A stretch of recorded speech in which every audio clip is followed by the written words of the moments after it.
परिचय देकर के भगवान श्री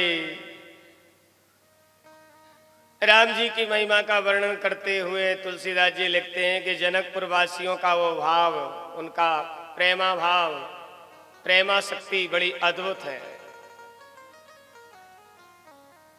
पुर नर नार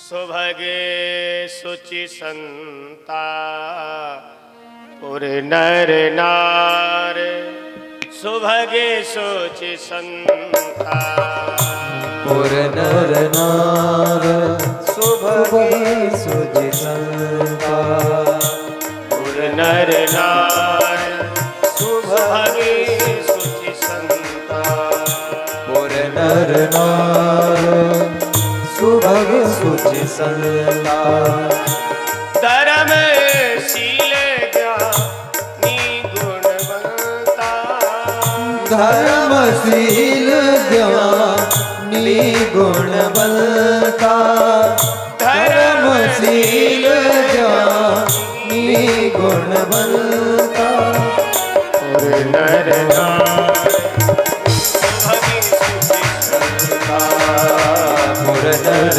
नार सुभगे सुचि संता।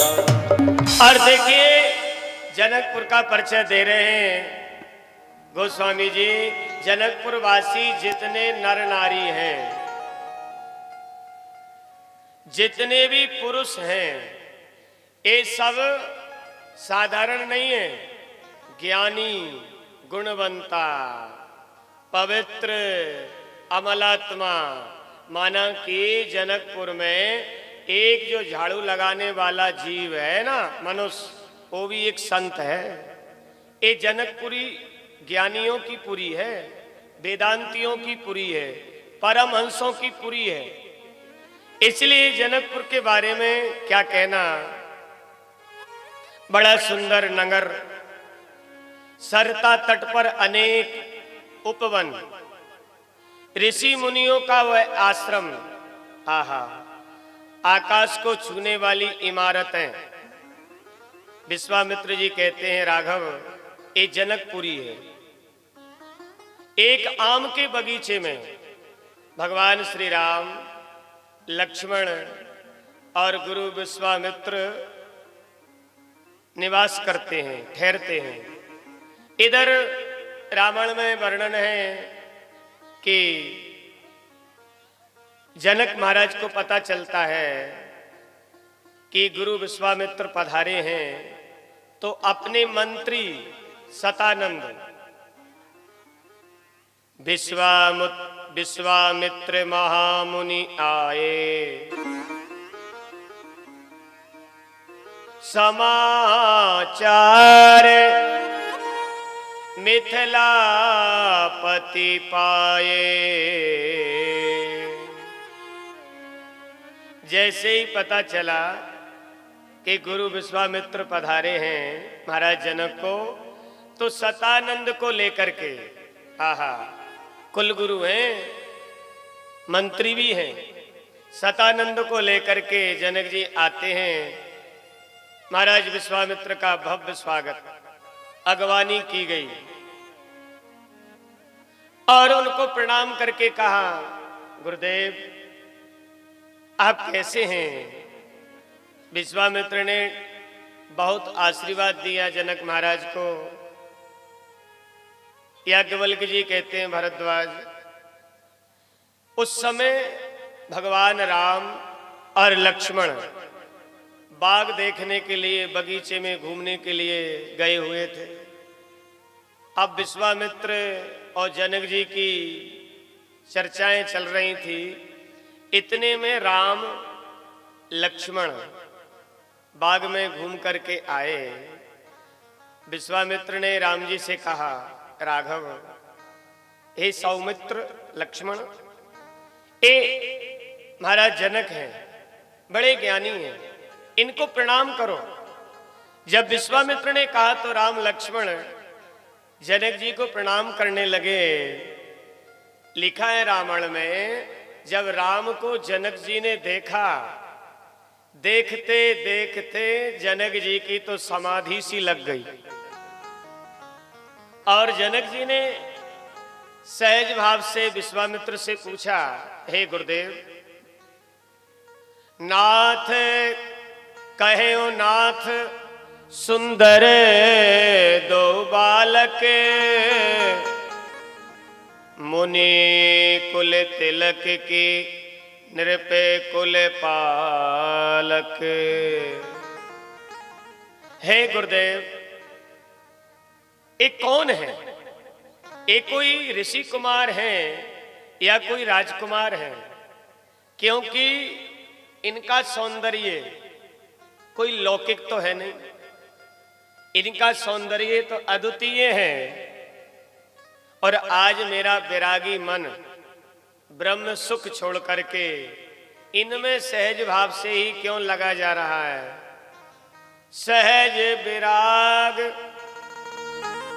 रूप मन मोरा,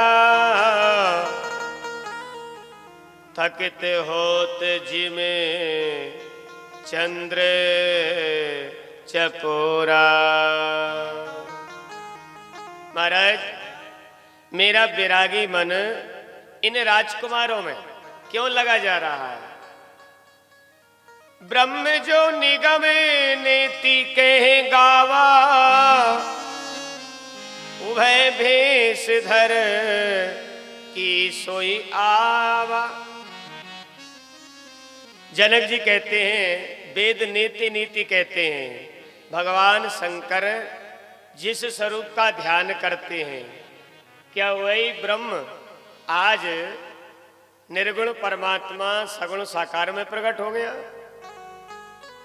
इतना जब जनक ने कहा तो विश्वामित्र बोले, हे जनक, आपका कथन सत्य है।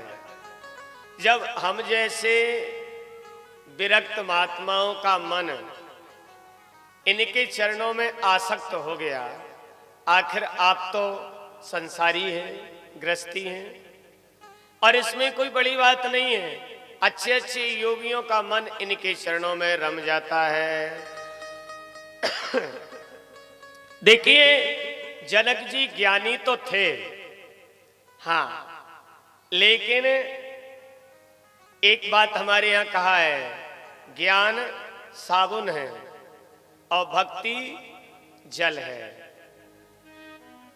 वस्त्र का मैल केवल साबुन से दूर नहीं हो सकता। वस्त्र का मैल हटाने के लिए ज्ञान रूपी साबुन चाहिए, लेकिन उसके साथ में भक्ति रूपी जल की भी आवश्यकता है। ज्ञान तो था जनक में, लेकिन भक्ति का पुट नहीं था। इसीलिए मेरे सज्जनों, आज भगवान राम को देख करके ही उनके हृदय से भक्ति का प्राकट हो गया। धन्य है।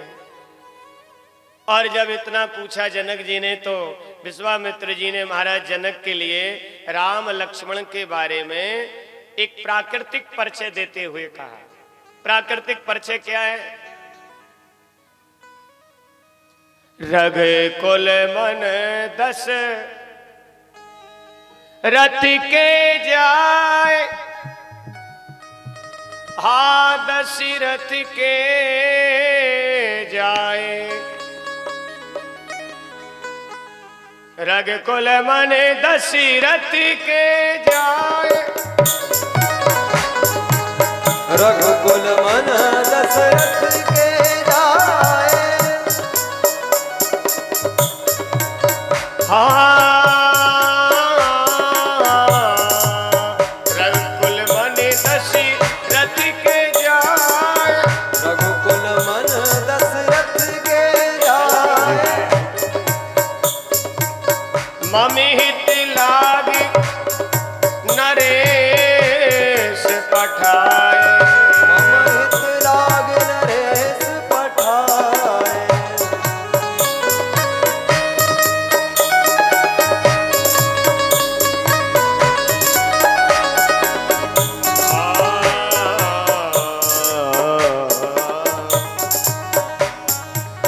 आज महाराज विश्वामित्र कहते हैं, जनक, ए रग कुल मणि महाराज दशरथ के पुत्र हैं, जो श्याम हैं वो राम हैं, जो गौर वर्ण के हैं वो लक्ष्मण हैं।